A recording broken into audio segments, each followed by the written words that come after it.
the first thing I'm going to do is I want to just sort of draw a very long face, just a very long face here. So it doesn't matter if it's perfect circle or anything at all. Mine's kind of egg shaped. And I'm just going to be drawing an imaginary character. So I'm thinking sort of like a rabbit or something. So I'm just going to mess around, guys. I'm just going to make some really tall-ish rabbity. I don't know. They're not even really rabbity looking. Maybe they're like something else looking. There she is. Wait, there we go. So, I mean, they're not even that long. So it's just going to be an imaginary critter is what I'm going for here. And then I'm going to just really quickly get into the body of what I want to do. I knew I wanted to make something that looked vaguely like a deer or a horse or something. So I just made something a very simple kind of body. And then I just wanted to play a little bit to limber up. So I decided to make sort of some kind of a little half flower or little fingery, kind of feathery looking things around the body of my character. And for this particular wonky character, I decided that I wanted to have it look like the face is looking off a little bit to the side, or that the face is turned a little bit.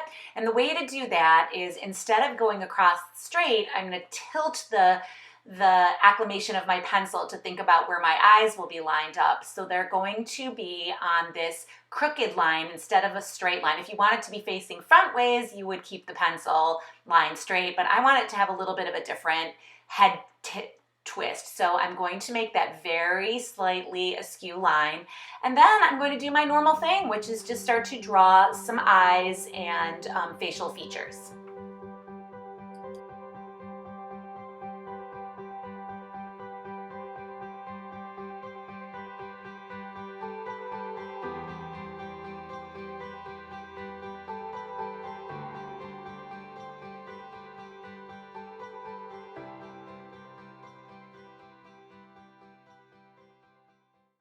So I feel pretty good about my little wonky woodland creature here. And I'm just moving my hand around, and maybe I want to even make some like weird little flower down here and some weird little thing over here. Like, I'm just not worrying too much about anything because this is just going to be a fun one tonight.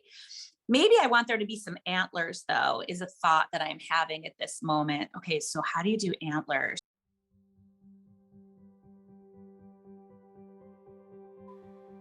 I am using a water activated pencil. So when I run the water over this, it will look a little more like watercolor.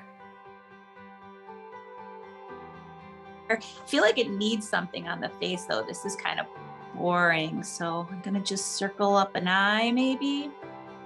Circle an eye for no great reason. Maybe I want the head to be a little bit lower. So I'm gonna erase that. I rarely use eraser. You know, I can always paint over things, but just for my purposes here. Yeah, I like that a little bit better. All right, so now I'm switching to a darker pencil, and this is called my dark wash pencil. And I'm just gonna go over some of my areas again, just because I'm about to embark on my water.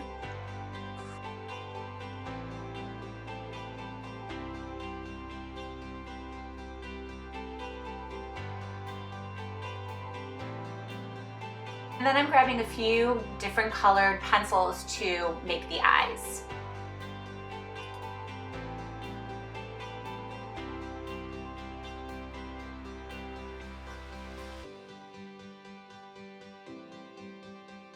All right, I like that. Now I'm going in for my watercolor.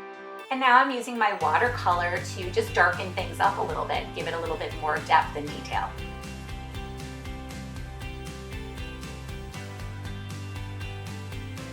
I decided to use a very simple palette, basically pink and a little red, and so I'm keeping things very wet and just filling in some of those little floral petals that I created, and adding a little bit of pink to the ears and just wherever it feels right. But I'm keeping a very simple palette with this one.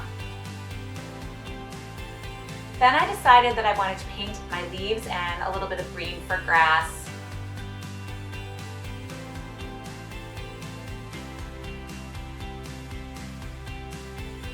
I decided to play around with adding some gray to the face, the cheeks, and the body.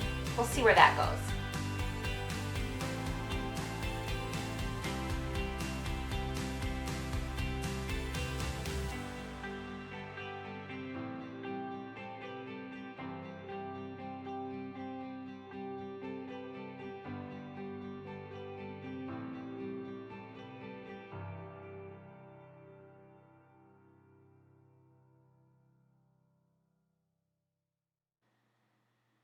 Then I added a few more leaves, and now I'm thinking about the background because the white is very boring.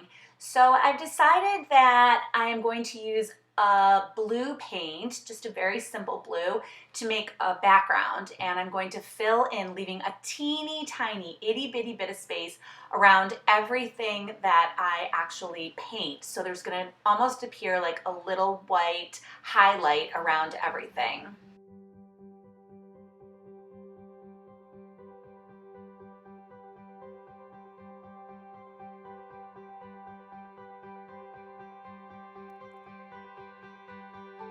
Before I even started painting today, I knew that I wanted the words to say, "Your weird is your wonderful." So I printed out, right from my printer, several different options, and I just tore them up and decided to put them on my piece. And as you can see, I also added a little bit of yellow to make it look, I don't know, a little bit jungly or something in the background.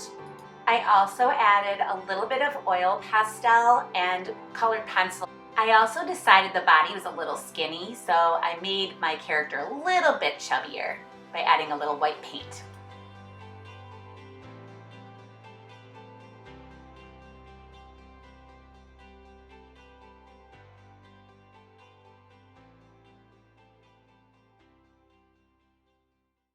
She's always making something. She's an artist to the core. Raz Jacobson, Dot Store.